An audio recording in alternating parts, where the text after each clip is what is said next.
नमस्कार, जय हिंद। मैं Sunil Rathore STC path of success में आप सभी लोगों का स्वागत करता हूं।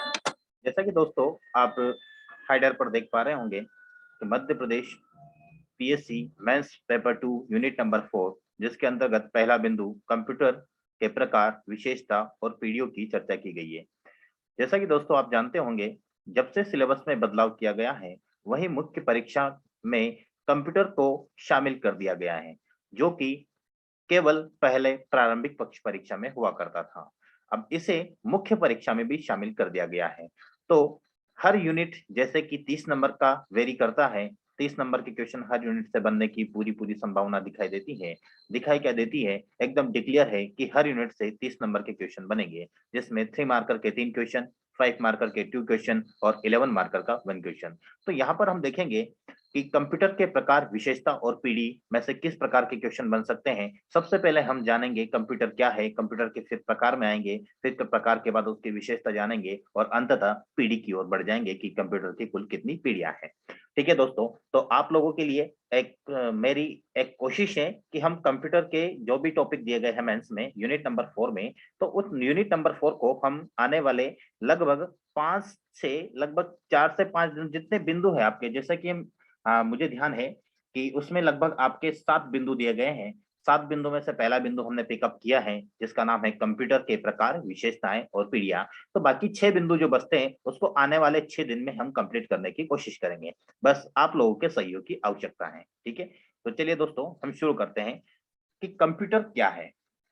कंप्यूटर क्या है, सामान्यतः आप जानते हैं कि कंप्यूटर एक प्रकार की स्वचालित मशीन है जो क्या करती है, डेटा या निर्देश को एक्सेप्ट करती है। इसका मतलब इसको इनपुट के माध्यम से एक्सेप्ट करती है और हम जो निर्देश देते हैं, निर्देश के अनुरूप उसका विश्लेषण एनालिसिस करता है और उसके पश्चात उसके परिणाम को निश्चित प्रारूप में आउटपुट के माध्यम से निर्गत कर देता है। तो कंप्यूटर क्या है, अगर साधारण भाषा में इसकी परिभाषा देना चाहें तो कंप्यूटर एक ऐसी स्वचालित इलेक्ट्रॉनिक मशीन है जो डेटा या निर्देशों को इनपुट के माध्यम से ग्रहण करके दिए गए निर्देश के अनुरूप विश्लेषण करके हमें निश्चित प्रारूप में परिणामों के रूप में आउटपुट प्रदान करता हो, कंप्यूटर कहलाता है। क्लियर है दोस्तों। अब यहाँ पर आपको एक मैं अलग बात बताना चाहता हूँ कि आप जानते होंगे कि कंप्यूटर इस शब्द की उत्पत्ति ग्रीक भाषा के कंप्यूट से हुई है। इस भाषा के, ग्रीक भाषा के कंप्यूट शब्द से इसकी उत्पत्ति हुई है, जिसका अर्थ होता है गणना, गणना करना। ठीक है, कंप्यूटर शब्द की उत्पत्ति ग्रीक भाषा के कंप्यूट शब्द से हुई है और इस कंप्यूट का अर्थ होता है गणना करना। तो हम कह सकते हैं कि कंप्यूटर का तात्पर्य क्या हो गया, अर्थ, जिसका कंप्यूटर का शाब्दिक अर्थ क्या हो गया, गणना करना। और इसे हिंदी में एक नए शब्द से जाना जाता है जिसे कहा जाता है संगणक। तो ये बातें आपको ध्यान रखना है। क्लियर है। दूसरा बिंदु इसमें देख पा रहे हैं कि डाटा निर्देश तथा परिणामों का स्टोर भी करता है तथा आवश्यकता के अनुसार इसका उपयोग भी किया जा सकता है या इनका उपयोग भी किया जा सकता है। तीसरा बिंदु, यह डाटा के भंडारण तथा तीव्र गति एवं त्रुटि रहित ढंग से उसके विश्लेषण का कार्य करता है। क्लियर दोस्तों। तो परिभाषा के रूप में आप पहला बिंदु के तौर पर कोट कर सकते हैं। बाकी इसमें आगे भी आप देख सकते हैं कि परिभाषा में जो ऑक्सफोर्ड डिक्शनरी के अनुसार क्या बतलाया गया है, तो वहां पर भी आप देख लीजिए कि कंप्यूटर एक स्वचालित इलेक्ट्रॉनिक मशीन है जो अनेक प्रकार की तर्कपूर्ण गणनाओं के लिए प्रयोग किया जाता है। दूसरा बिंदु, कंप्यूटर एक इलेक्ट्रॉनिक मशीन है जो इनपुट के रूप में डाटा को स्वीकार करती है, दिए गए निर्देश के अनुरूप डाटा को प्रोसेस कर उसे सूचना में बदलता है।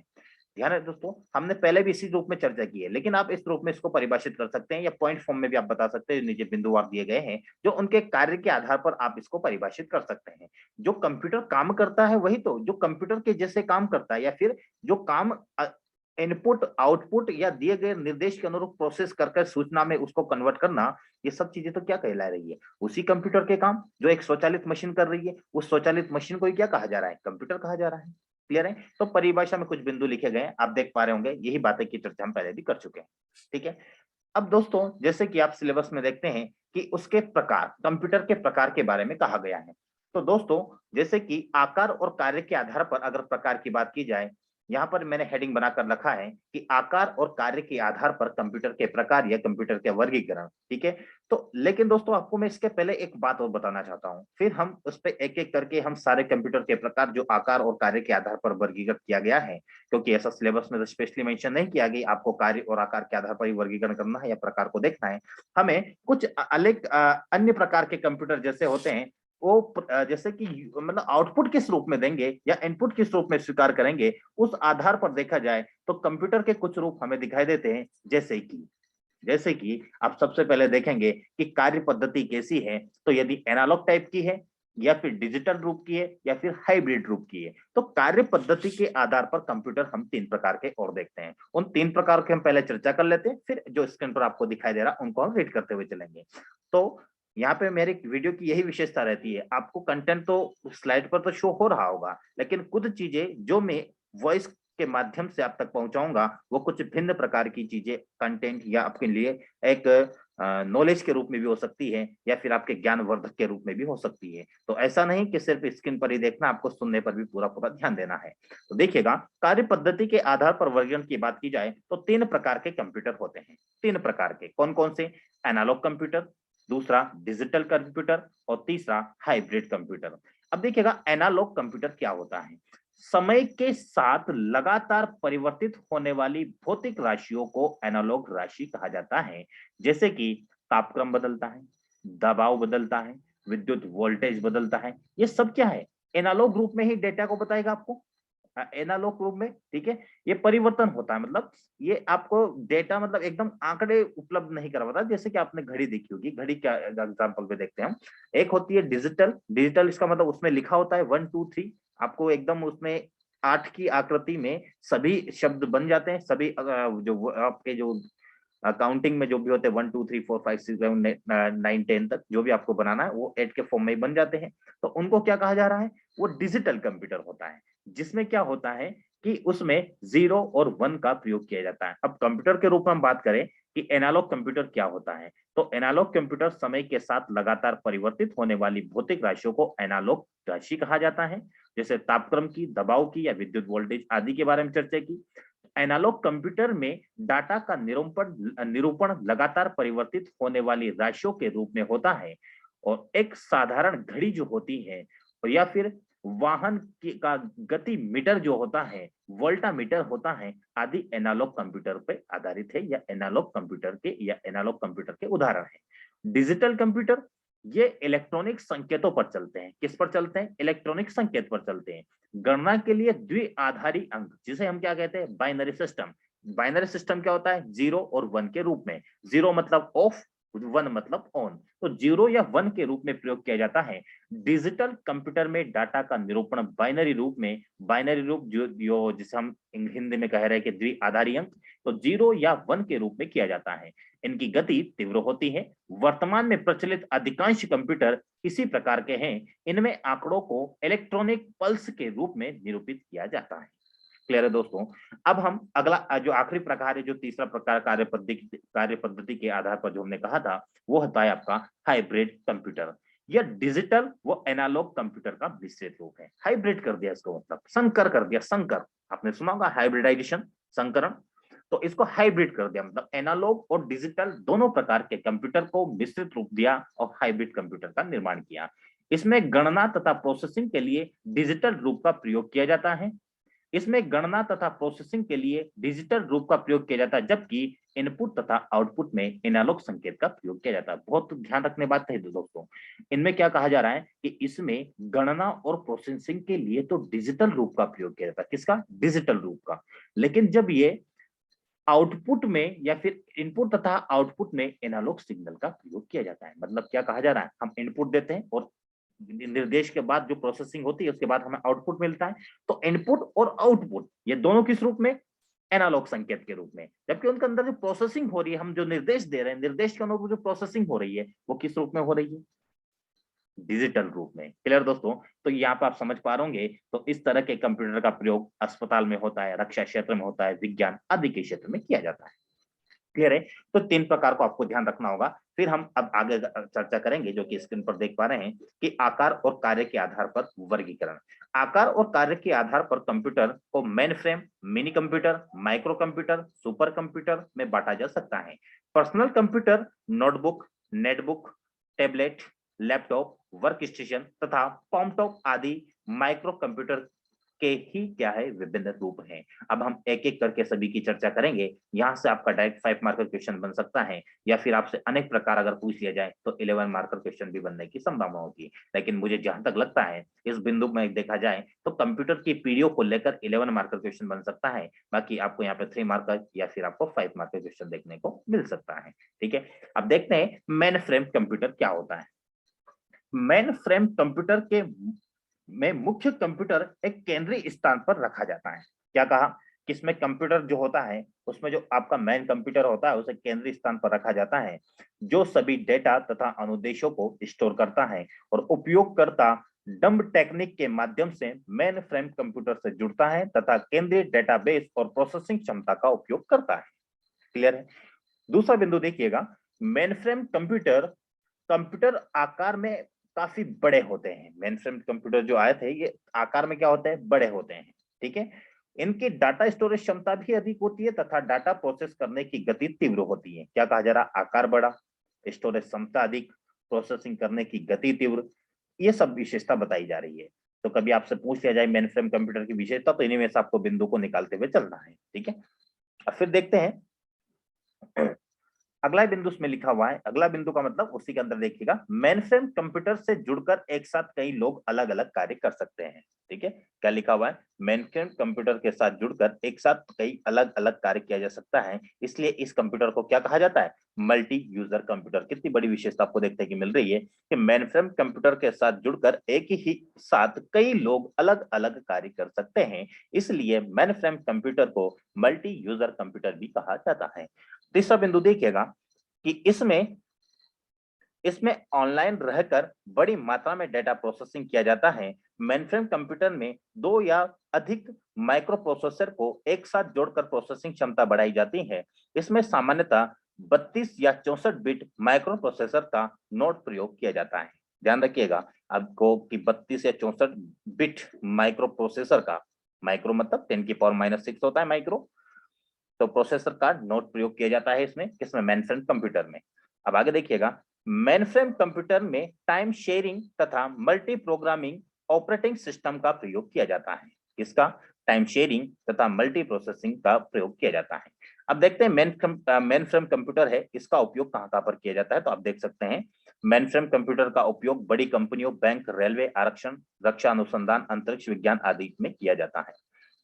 अब आगे हम देखते हैं अगला कंप्यूटर जो आपके सामने है, मिनी कंप्यूटर लिखा हुआ है। मिनी कंप्यूटर ये आकार में मेनफ्रेम कंप्यूटर से छोटे, जबकि माइक्रो कंप्यूटर से बड़े। जो हम आगे पढ़ेंगे माइक्रो कंप्यूटर या माइक्रो कंप्यूटर की चर्चा अगर की जाएगी तो माइक्रो कंप्यूटर से तो बड़े होते हैं, लेकिन मेनफ्रेम कंप्यूटर जो अभी हम पढ़कर आ रहे हैं उस मेनफ्रेम कंप्यूटर से इसका आकार क्या होता है, छोटा होता है। लेकिन माइक्रो कंप्यूटर हम आगे ही प्रकार पढ़ेंगे, चौथा प्रकार के रूप में माइक्रो कंप्यूटर भी पढ़ेंगे, तो माइक्रो कंप्यूटर से क्या होता है, इसका आकार बड़ा होता है। इसका आविष्कार 1965 में डेक डिजिटल इक्विपमेंट कॉर्पोरेशन, क्या कहा जा रहा है, डेक, डेक का मतलब क्या हो रहा है, डिजिटल इक्विपमेंट कॉर्पोरेशन, क्लियर है, नामक कंपनी ने किया। इसमें एक से अधिक माइक्रो प्रोसेसर का प्रयोग किया जाता है। इसकी संग्रहण क्षमता मतलब इनका स्टोरेज पावर, ठीक है, स्टोरेज क्षमता और गति अधिक होती है। इस पर कई व्यक्ति एक साथ काम कर सकते हैं, अतः संसाधनों का साझा उपयोग, क्या कहा जा रहा है, संसाधनों का साझा उपयोग होता है। क्लियर है, और कहां कहां इसका प्रयोग होता है, यात्री आरक्षण में, बड़े ऑफिस में, कंपनी अनुसंधान आदि क्षेत्रों में मिनी कंप्यूटर का प्रयोग किया जाता है। क्लियर है। अब हम बात करते हैं एम्बेडेड कंप्यूटर। एम्बेडेड कंप्यूटर, या आप इंग्लिश में पढ़ सकते हैं, प्रोनाउंसिएशन में दिक्कत हो रही हो तो एम्बेडेड कंप्यूटर, एम्बेडेड कंप्यूटर कहा जाता है इसे। किसी कंप्यूटर, किसी उपकरण जैसे कि टेलीविजन हुआ, वॉशिंग मशीन हुआ, माइक्रोवेव हुआ, कार हुआ आदि से जुड़ा छोटा कंप्यूटर जिसे किसी विशेष कार्य के लिए तैयार किया जाता है, एम्बेडेड कंप्यूटर कहलाता है। और यह जो कंप्यूटर होता है एक माइक्रो प्रोसेसर या इंटीग्रेटेड चिप के रूप में होता है जो उस उपकरण में के कार्य को सरल बनाता है। जैसे कि आप देखते होंगे आजकल जो बाइक्स वगैरह आ रही है, तो बाइक्स में जो डिजिटल कंप्यूटर के रूप में जो कंप्यूटर लगाया जा रहा है वो एम्बेडेड कंप्यूटर ही है आपका। ठीक है, ध्यान रखिएगा इसको। कभी आपको ऐसा कंफ्यूजन हो रहा है तो जो आपके बाइक्स वगैरह में जो डिजिटल रूप में जो मीटर दिया जाता है सामने, अब वो डिजिटल मीटर है, वो किस रूप में? एम्बेडेड कंप्यूटर के रूप में। ठीक है, अब आगे चर्चा करते हैं माइक्रो कंप्यूटर। माइक्रो कंप्यूटर, इसका विकास 1970, क्लियर है। अभी हमने क्या देखा था? मिनी कंप्यूटर, जिसका विकास किसने किया? डेक ने किया है। डेक का मतलब क्या हो रहा था? डिजिटल इक्विपमेंट कॉर्पोरेशन, 1965 में इस कंपनी ने इसको बनाया है। जबकि माइक्रो कंप्यूटर की बात की जाए तो माइक्रो कंप्यूटर का डेवलपमेंट कब हो रहा है? 1970 से प्रारंभ हुआ है, जब सीपीयू, सेंट्रल प्रोसेसिंग यूनिट जिसे कहा जाता है, में माइक्रो प्रोसेसर का उपयोग किया जाता है। किसका प्रयोग किया जा रहा है? माइक्रो प्रोसेसर का उपयोग जिसमें किया जाता है। 1970 से प्रारंभ हुआ था इसका विकास, और उसमें सीपीयू में माइक्रो प्रोसेसर का उपयोग किया जाता है। और इसका विकास सर्वप्रथम आईबीएम कंपनी ने, ठीक है, आईबीएम कंपनी ने किया था। इसमें 8, 16, 32, 64 बिट के माइक्रो प्रोसेसर का प्रयोग किया जाता है। ध्यान रखिएगा दोस्तों, एक तो इसका विकास सर्वप्रथम किस कंपनी ने किया और कितने बिट का इसमें माइक्रो प्रोसेसर का प्रयोग किया जाता है, वो भी ध्यान रखना है। फिर आगे देखिएगा, वेरी लार्ज स्केल इंटीग्रेशन, जिसे कहा जाता है VLSI, very large scale integration, और एक होता है ULSI, ultra large scale integration. ठीक है, इस माइक्रो प्रोसेसर के आकार की कमी है जबकि क्षमता काफी गुना बड़ी है। कमी आई किसमें? मतलब ये कहा जा रहा है कि जो VLSI है और ULSI है, से माइक्रो प्रोसेसर के आकार में तो कमी आई है। किसमें? आकार में तो कमी आई है, जबकि क्षमता कई गुना बढ़ गई है। मल्टीमीडिया और इंटरनेट के विकास ने माइक्रो प्रोसेसर, क्या कहा? मल्टीमीडिया और इंटरनेट के विकास ने माइक्रो प्रोसेसर कंप्यूटर की उपयोगिता को हर क्षेत्र में पहुंचा दिया है। कई माइक्रो कंप्यूटर को संचार माध्यम के द्वारा आपस में जोड़कर कंप्यूटर नेटवर्क बनाया जा सकता है। क्लियर है? Desktop computer, personal computer, laptop computer, notebook computer तथा नोटबुक नेटबुक, एक नोटबुक कंप्यूटर है, ध्यान रखिएगा, नोटबुक और नेटबुक कंप्यूटर, टैबलेट, स्मार्टफोन, ये सब किसके विभिन्न रूप हैं? आपके ये माइक्रो कंप्यूटर के ही है। एक बार देख लीजिए, डेस्कटॉप हो गया, personal computer, laptop computer, notebook, netbook computer, tablet और स्मार्टफोन माइक्रो कंप्यूटर के ही क्या है? विभिन्न रूप। ठीक है, अब इसका उपयोग कहाँ किया जाता है? आप जैसे जानते हैं, घर में किया जाता है, ऑफिस में, विद्यालय में, व्यापार में, उत्पादन में, रक्षा, मनोरंजन, चिकित्सा आदि अनगिनत क्षेत्रों में इसका प्रयोग किया जाता है। ठीक है, अब हम चलते हैं पर्सनल कंप्यूटर। ठीक है, लगभग 16 प्रकार, 14 प्रकार के समथिंग हम कंप्यूटर देखेंगे, लेकिन हम थोड़ा स्पीड से देखेंगे, आप लोगों को भी ध्यान रखिएगा। पर्सनल कंप्यूटर, इसे डेस्कटॉप कंप्यूटर भी कहा जाता है। ठीक है, डेस्कटॉप कंप्यूटर भी कहा जाता है। आजकल प्रयुक्त होने वाले, क्या कहा जा रहा है? अब डेस्कटॉप कंप्यूटर किसका? माइक्रो कंप्यूटर का भी एक रूप है। अभी तो ऊपर लिखा था, ये भी हमने पढ़ा है कि ये डेस्कटॉप कंप्यूटर कैसा कंप्यूटर? आपका desktop computer mini computer, micro computer है। तो यहाँ पे जब कहा जा रहा है कि इसे डेस्कटॉप कंप्यूटर भी कहा जाता है, इसका मतलब आपका पर्सनल कंप्यूटर भी कैसा कंप्यूटर हो गया? Micro computer. आजकल प्रयुक्त होने वाले पीसी जो पर्सनल कंप्यूटर है, ये पर्सनल कंप्यूटर, थोड़ा सा टाइपिंग मिस्टेक हो गया है, ध्यान रखिएगा। पर्सनल कंप्यूटर वास्तव में माइक्रो कंप्यूटर ही है। इसमें कीबोर्ड, मॉनिटर तथा सिस्टम यूनिट होते हैं। सिस्टम यूनिट से सीपीयू, सीपीयू का मतलब सेंट्रल प्रोसेसिंग यूनिट, मेमोरी तथा अन्य हार्डवेयर होते हैं। यह छोटे आकार का सामान्य कार्य के लिए बनाया गया है। ठीक है, इस पर एक बार में एक ही व्यक्ति कार्य कर सकता है, इस कारण इसे पर्सनल कंप्यूटर कहा जाता है। सिंपल सी बात है, पर्सनल कंप्यूटर का मतलब क्या हो रहा है कि एक बार में इसमें क्या कर सकता है? एक ही व्यक्ति कार्य कर सकता है। इस आधार पर हम कह रहे हैं कि ये एक पर्सनल कंप्यूटर है। इसका ऑपरेटिंग सिस्टम एक साथ कहीं कार्य करने की क्षमता वाला होता है। पीसी को टेलीफोन और मॉडेम की सहायता से आपस में या इंटरनेट से जोड़ा जा सकता है। क्लियर है? आगे देखिएगा, कुछ प्रमुख पर्सनल कंप्यूटर निर्माता कंपनी है जैसे कि आईबीएम। ठीक है, आईबीएम के बाद Lenovo, Apple, compact, zenith, HCL, HP. ठीक है, इसमें लिखा हुआ जैसे कि हॉलेट पैकर्ड। ठीक है, अब उपयोग देखते हैं, उपयोग है ये। अब उपयोग देखिएगा, पीसी का विस्तृत उपयोग घर, ऑफिस, व्यापार, शिक्षा, मनोरंजन, डाटा संग्रहण, प्रकाशन आदि में क्षेत्रों में किया जाता है।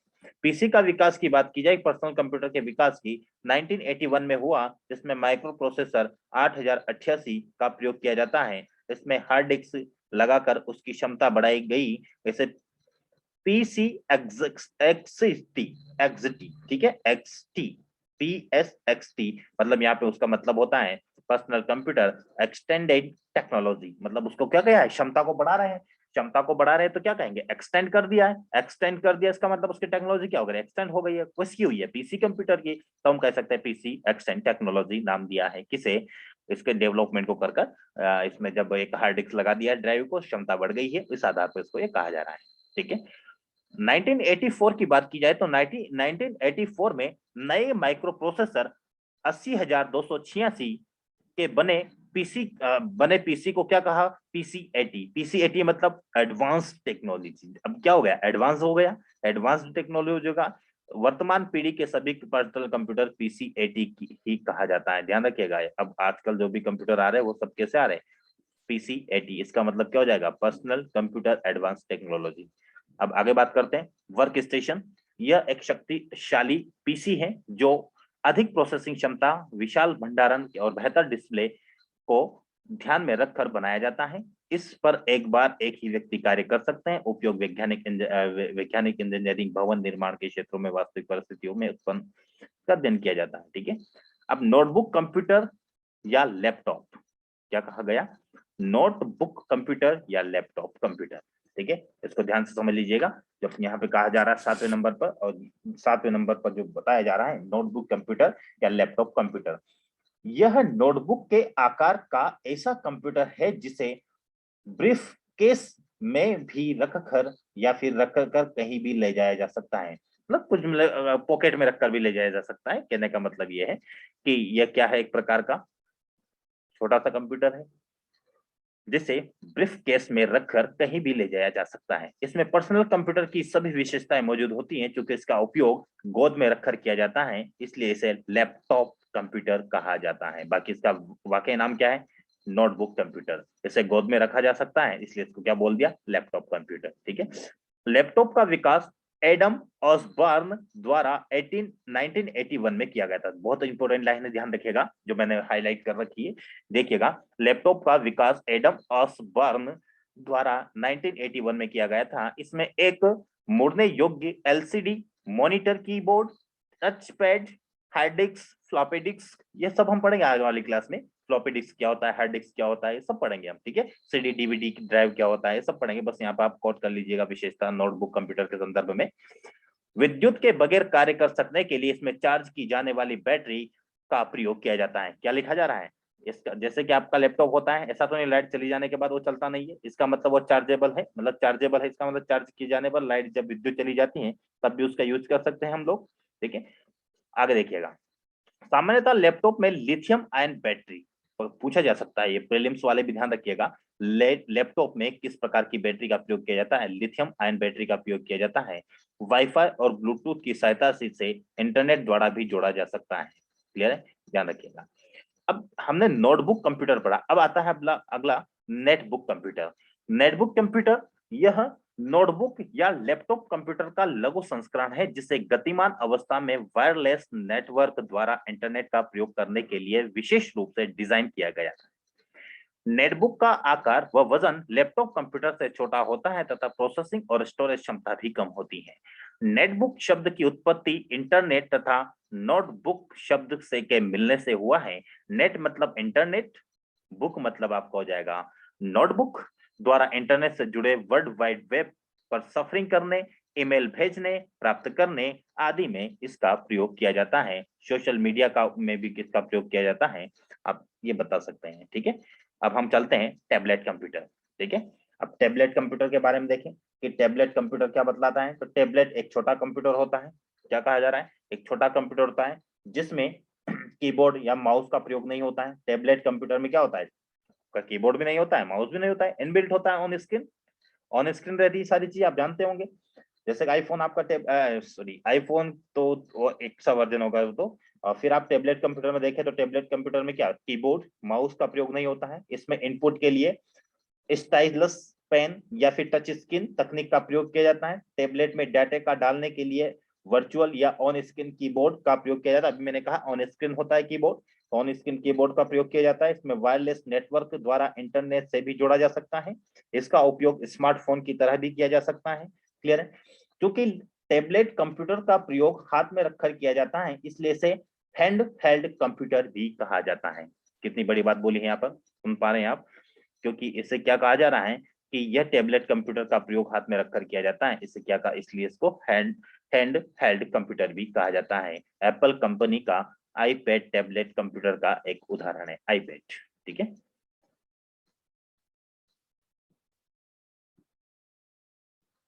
नेक्स्ट चलते हैं पॉमटॉप। पॉमटॉप, ठीक है, ये भी कंप्यूटर का एक छोटा रूप होता है जिसे हाथ में रखकर कार्य किया जा सकता है। ठीक है, जब हाथ में कार्य रखकर कार्य किया जा सकता है तो मिनी लैपटॉप भी इसे कहा जाता है। मिनी लैपटॉप, मैंने कहा मिनी कंप्यूटर नहीं, मिनी लैपटॉप इसको कहा जाता है। ठीक है, अब मिनी लैपटॉप जो कहा जाता है, तो कीबोर्ड की जगह इसमें आवाज द्वारा इनपुट का कार्य किया जाता है। पीडीए, पीडीए मतलब पर्सनल डिजिटल असिस्टेंस से भी छोटा कंप्यूटर है जिसे नेटवर्क से जोड़कर अनेक कार्य किए जाते हैं। इसे फोन की तरह भी व्यवहार किया जा सकता है। ठीक है, फोन की तरह भी इसको यूज किया जा सकता है। बिल्कुल छोटा सा होता है, नीचे दो बटन होती है, बीच में स्क्रीन होती है, उस टाइप का कंप्यूटर है ये। स्मार्टफोन, अब स्मार्टफोन की बात करें, ये भी एक प्रकार का तो कंप्यूटर ही है। ठीक है, स्मार्टफोन में देख लेते हैं। स्मार्टफोन एक मोबाइल फोन है जिसमें कंप्यूटर की लगभग सभी विशेषता मौजूद रहती है। इसमें डेटा इनपुट के लिए टच स्क्रीन तकनीक का प्रयोग किया जाता है। टैबलेट या पीडीएफ एक कंप्यूटर है जिसका प्रयोग वैकल्पिक फोन की तरह किया जाता है। दूसरी तरफ स्मार्टफोन मुख्यतः एक फोन है जिसका प्रयोग कंप्यूटर प्रोसेसिंग के रूप में कुछ कार्य तथा इंटरनेट का प्रयोग करने के लिए किया जाता है। स्मार्टफोन का उपयोग एक हाथ से किया जा सकता है, जबकि टैबलेट और पीडीए का दोनों का हाथ से चलाना पड़ता है। क्या कहा जा रहा है यहाँ पे, समझ पा रहे हैं आप लोग? फिर से देखिएगा, स्मार्टफोन में, स्मार्टफोन एक मोबाइल फोन है, क्लियर है, जिसमें कंप्यूटर की लगभग सभी विशेषताएं मौजूद रहती है। यहाँ तक भी ठीक है। इसमें डेटा इनपुट के लिए टच स्क्रीन तकनीक का प्रयोग किया जाता है, मतलब आपको कुछ निर्देश देना है तो आपको टच स्क्रीन का प्रयोग करना पड़ेगा। अब देखते हैं कि हमने जो अभी पढ़ा था टैबलेट, टैबलेट पढ़ा है, और इसी के पहले टैबलेट के पहले हमने पॉमटॉप पढ़ा है। और पॉमटॉप को क्या कहा जा रहा है? पीडीए कहा जा रहा था। PDA personal digital assistance, clear है, एक छोटा कंप्यूटर होता था वो भी। तो यहाँ पे क्या कहा जा रहा है, जो टैबलेट होता है और पीडीए होता है एक कंप्यूटर है जिसका प्रयोग वैकल्पिक फोन की तरह भी किया जाता है।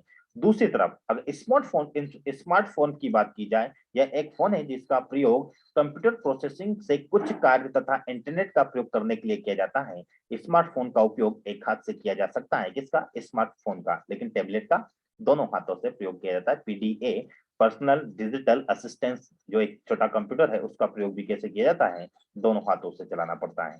इसलिए स्मार्टफोन, टैबलेट और पीडीए हैंड हेल्ड डिवाइस कहलाते हैं। ध्यान रखिएगा कौन कौन से, आपके पॉमटॉप कंप्यूटर हो गया, पॉमटॉप के पहले हमने टैबलेट पढ़ा, टैबलेट के बाद स्मार्टफोन पढ़ा।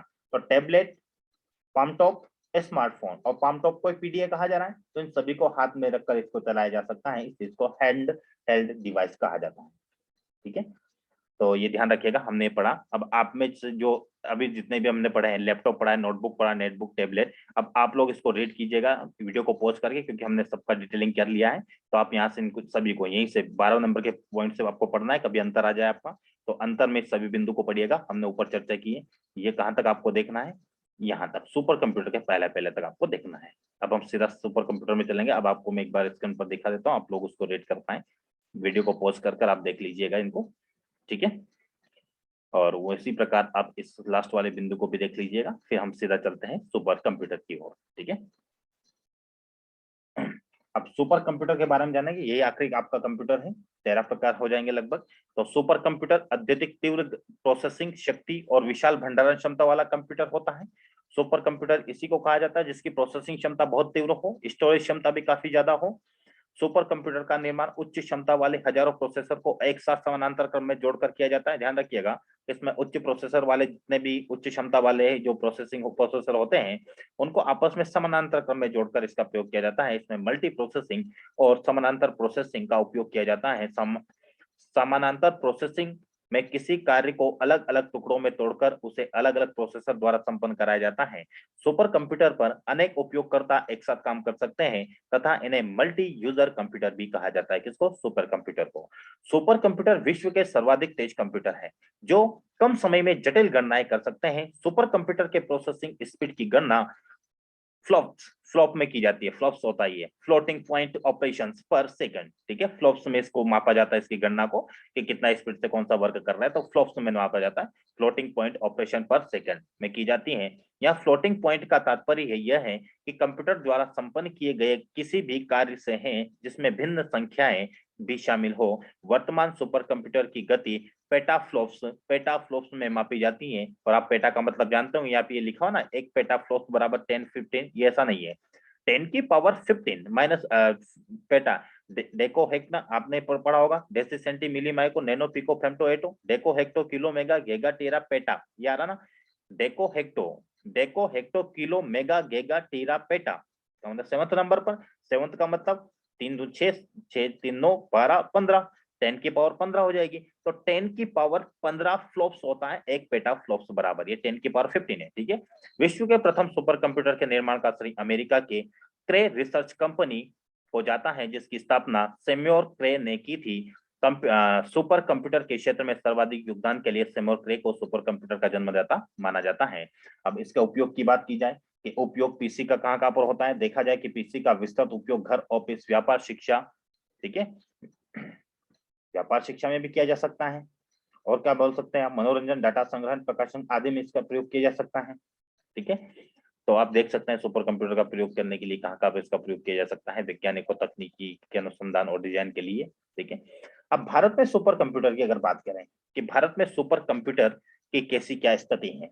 भारत में परम सीरीज के सुपर कंप्यूटर का निर्माण सी डेक, जो कि इसका हेडक्वार्टर पुणे में है, द्वारा किया गया था। सी डेक मतलब centre of development of advance computing. ठीक है, इसका निर्माण, सुपर कंप्यूटर का निर्माण करने की कंपनी है। ठीक है, जिसका हेडक्वार्टर कहाँ पे, आपका पुणे में, परम नाम की सीरीज की शुरुआत की थी। उसके बाद परम 8000 सी डेक द्वारा विकसित पहला सुपर कंप्यूटर था जिसका निर्माण 1991 में किया गया था। इसके निर्माण का सही सी डेक के निर्देशक विजय भास्कर को जाता है, ध्यान रखिएगा, यहाँ पे लिखा हुआ है किसके सुपर कंप्यूटर के निर्माण का श्रेय किसको जाता है, इसके बारे में चर्चा की गई है। सी डेक के निर्देशक थे डॉक्टर विजय भास्कर को जाता है।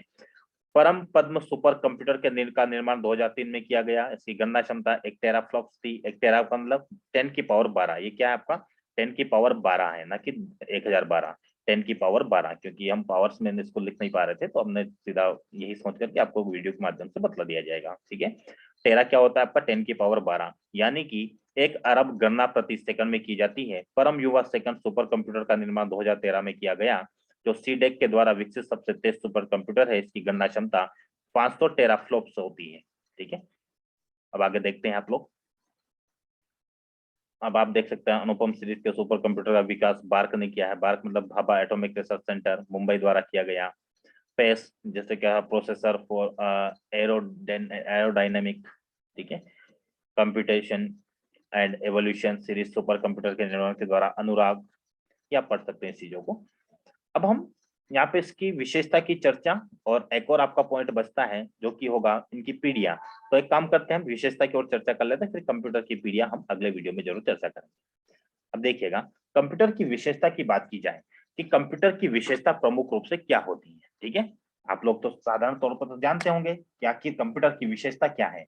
जो काम कंप्यूटर कर रहा है, हमें किस लिए उसका उपयोग करना पड़ रहा है, तो उन सभी विशेषता को हम शामिल कर सकते हैं यहाँ पर। तो आखिर कंप्यूटर की प्रमुख विशेषता क्या है, देखते हैं। सबसे पहले स्पीड। कंप्यूटर 1 सेकंड में लाखों गणनाएं कर सकता है। किसी कंप्यूटर पर पूरे साल में किए गए कार्यों को कंप्यूटर 1 ही सेकंड में कर सकता है। कंप्यूटर प्रोसेसिंग स्पीड में हर्ट्ज में नापता है, आपको पता ही होगा। या फिर आप कह सकते हैं कि वर्तमान में कंप्यूटर 1 सेकंड में 10 लाख मिलियन से भी अधिक निर्देश को प्रोसेस करता है, अतः कंप्यूटर की गति को मिलियन इंस्ट्रक्शन पर सेकंड में मापा जाता है। कंप्यूटर की गति को मापना है तो मिलियन इंस्ट्रक्शन पर सेकंड में किया जाता है, मापा जाता है। ठीक है, स्वचालित होता है। हम जानते हैं कि ये कंप्यूटर क्या होता है, स्वचालित मशीन होती है। हमने कहा स्वचालित इलेक्ट्रॉनिक मशीन होती है। फिर देखते हैं कि त्रुटि रहित कार्य करती है। जब इलेक्ट्रॉनिक मशीन है तो त्रुटि की संभावना बहुत कम होती है। और अगर कोई त्रुटि हो भी जाती है, माफ कीजिएगा, थोड़ा सा बैटरी इसका लो हो गया, इसको रिचार्ज थोड़ा सा चार्ज पे लगा देते हैं। तो हम यहाँ पर चर्चा कर रहे हैं कि त्रुटि रहित कार्य के रूप में इसे जाना जाता है कि यह बहुत कम त्रुटि करता है। अब जब ये कहा जा रहा है कि त्रुटि बहुत कम की जाती है, तो इसका मतलब ये हुआ कि इसमें अगर त्रुटि हो भी गई तो त्रुटि हो जाती है तो उसको फाइंड आउट करके उसको मानवीय गलतियों के कारण ही गलती मानी जाती है। अगर कुछ टाइपिंग, जैसे कि आप देख पा रहे हैं कि हम जब टाइपिंग करते हैं इसमें तो टाइपिंग में कुछ मिस्टेक्स हो जाती हैं, और टाइपिंग में मिस्टेक हो रही है तो इसका मतलब ये थोड़ी ना कि कंप्यूटर के द्वारा हुई है मिस्टेक, वो मानवीय मिस्टेक है जिसको सुधारा जा सकता है। ठीक है, आगे देखते हैं। अगली विशेषता इसमें जो लिखी हुई है आपको दिखाई दे रही होगी चौथे बिंदु पर, स्थायी भंडारण क्षमता। ठीक है, स्थायी भंडारण क्षमता होती है, तो आप देख सकते हैं यहाँ पर हम दिखा देते हैं आपको। स्थायी भंडारण क्षमता होती है, डेटा को स्टोर करके रखता है। विशाल भंडारण क्षमता होती है, भंडारित सूचना को तीव्र, क्या लिखा हुआ है, भंडारित सूचना को तीव्र गति से प्राप्त करना। जल्दी निर्णय लेने की क्षमता होती है। विविधता होती है, कंप्यूटर की सहायता से विभिन्न प्रकार के कार्य संपन्न किए जा सकते हैं। आधुनिक कंप्यूटर में अलग अलग तरह के कार्य एक साथ करने की क्षमता होती है। और आप हेडिंग हिटिंग के माध्यम से आप देख सकते हैं, इसमें समझ में आ जाएगा। पुनरावृत्ति, कंप्यूटर को आदेश देकर एक ही तरह के कार्य बार बार समान विश्वसनीयता के और तीव्रता के साथ कराए जा सकते हैं। स्फूर्ति होती है, गोपनीयता होती है, अब पासवर्ड वगैरह नहीं डालते हैं तो उससे गोपनीयता होती है, कार्य की एकरूपता होती है, विश्वसनीयता होती है। विश्वसनीयता मतलब कि कंप्यूटर प्रोसेस के पश्चात सही और भरोसेमंद परिणाम देता है जिसमें हमारी गलत संभावना नहीं बनी रहती है, नगण्य रहती है। लेकिन कागज के प्रयोग में कमी आती है। ठीक है, तो ये हमने चर्चा की आज, कंप्यूटर के कई प्रकार देखे हैं, कंप्यूटर क्या है ये देखा है, कंप्यूटर की विशेषता देखिए। अगले वीडियो में हम कंप्यूटर की विभिन्न पीढ़ियां देखेंगे, तो विभिन्न पीढ़ियों के अंदर क्या प्रमुख विशेषता रही है उनकी चर्चा करेंगे। चलिए आज के लिए इतना ही दोस्तों, आप लोग बताइएगा अगर आपको इस सीरीज को कंटिन्यू करना है तो आप कमेंट बॉक्स पर जरूर बताइएगा मुझे। ठीक है, चलिए थैंक यू।